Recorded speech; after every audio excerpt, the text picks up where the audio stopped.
Hello, YouTube. It's Friday evening, March something. So, I'd like to talk a little bit about something from your personal automotive diagnostic technician. So, this evening I worked on a 2013 Ford F-150 3.5 liter EcoBoost. The symptom was excessive smoke from the tailpipe. And when I evaluated, the vehicle ran a little rough too. So, there's actually two symptoms. So, when I evaluated the vehicle from a cold start, it ran a little rough, no doubt about that. And the smoke from the tailpipe was almost minor. It was described as heavy bluish white smoke, and I simply could not verify that. So, but what I did verify that from a cold start, the engine ran a little bit rough, a symptom which we call a misfire. So I connected a diagnostic scan tool with a diagnostic program called IDS, or Integrated Diagnostic System. That's a dedicated Ford diagnostic program. But to a person that has an Autel scan tool, a very similar test can be run, which we call power balance. So essentially, you're looking at how each cylinder contributes to the rotation of the crankshaft.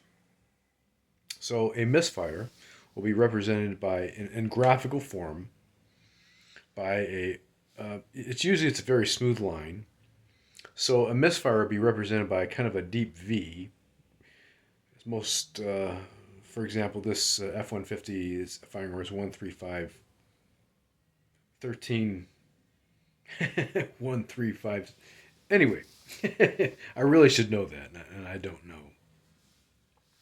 But anyway, on the screen, a misfire would be represented by a graphical deep V. So from cold start, this vehicle would sometimes, most of the time, represent cylinder number 2 misfiring, but sometimes both 4 and 6. That's 3 of 6 cylinders that would misfire. But the main symptom, smoke from the tailpipe, was just, it was very, I really couldn't verify it. And I was told, some person thought it was maybe the cylinder head gasket, another person thought it was a turbocharger. And so I kind of went into it, I really didn't know what to do. I really didn't know how to diagnose this. Here's where the experience gets very interesting. And this is really the purpose of this YouTube channel is, so I wanted to do the right thing. I thought I wanted to diagnose the vehicle correctly. But I didn't want to replace any unnecessary parts. Truth be told, everything inside me wanted to lift the body off the vehicle because I like doing that. I'm not really good at it, but I like doing that. And I wanted to replace the cylinder head gasket because that was suggested. And that's really what I wanted to do. But there wasn't enough convincing evidence to go down that road. So instead, this evening, I separated the exhaust system from the turbochargers. So it was essentially 4 nuts, not easy to get to. Remove the 4 nuts, pry the exhaust system back. Pressure tested the cooling system. There was no coolant coming out of the turbochargers or oil or anything like that. Then I did something I really did not want to do because I kind of just hate the smell of exhaust. So I had another person get in the vehicle, raise the vehicle up above me. I had the person start the engine, and I had him snap the throttle a couple times. And out of the turbochargers, both turbochargers, and this is the key. Out of both turbochargers, there was some kind of bluish white smoke came out of both turbochargers. Not heavy, not heavy at all. Maybe just borderline abnormal. And I don't like the smell of exhaust gases from a gasoline engine. I simply don't. After 35 years in a garage environment, just that smell of incomplete combustion just really nauseates me. But I did the right thing. But this was kind of post haste. So after evaluating the smoke that came out of both turbochargers, both banks, the thought process came to me that what's common to both banks, and it became either because this is a turbocharged engine. So both the charge air cooler, the engine gets its air, and the positive crankcase system is very common to both banks. And it became blazingly obvious that there was just too much oil getting into the intake system. So it wasn't a failure of a turbocharger. It wasn't a failure of a head gasket.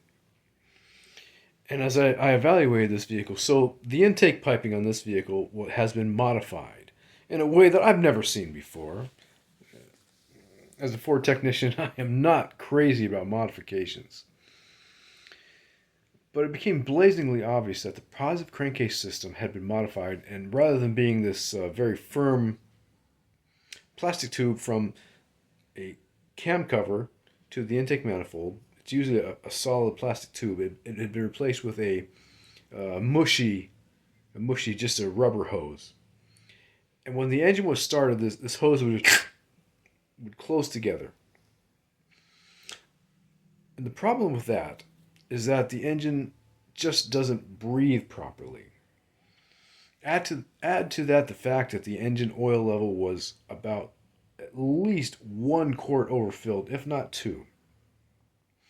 And what I'm getting at is that oil was being forced into the intake plumbing that would eventually get into the engine, fouling the spark plugs, causing excess tailpipe smoke. So the lesson that I really want to convey here is that someone that did something, kind of on the edge of the. So the fact is, I really didn't know what to do. I was asked for an answer. I was expected to provide a very technical diagnosis, but the symptom wasn't really obvious. And my thought was, let me do the right thing. Let me separate the exhaust and just evaluate what's coming out right at the turbochargers, because the outlet of the turbochargers goes right into the exhaust system white pipe. And so I subjected myself to this exhaust gases, which I don't like, the smell, the sound, but it proved to be the right thing. And that's really what I want this channel to really say is, when we do the right thing, the vast majority of the time we come to the right conclusion. So doing the right thing, separating the exhaust, evaluating, putting myself in a little bit of danger in a situation I didn't want to be in, I was able to come to the conclusion that the answer was really quite simple. It wasn't a major engine repair. It's more of a problem with the positive crankcase ventilation system on this vehicle, and most likely oil-fouled spark plugs. So again, if I could name this channel one thing, I would name it "Make $1 a month." Make $1 a month by doing the right thing. So that's today's update. I'll probably repair this vehicle early next week. I'll keep you updated. Thanks for watching.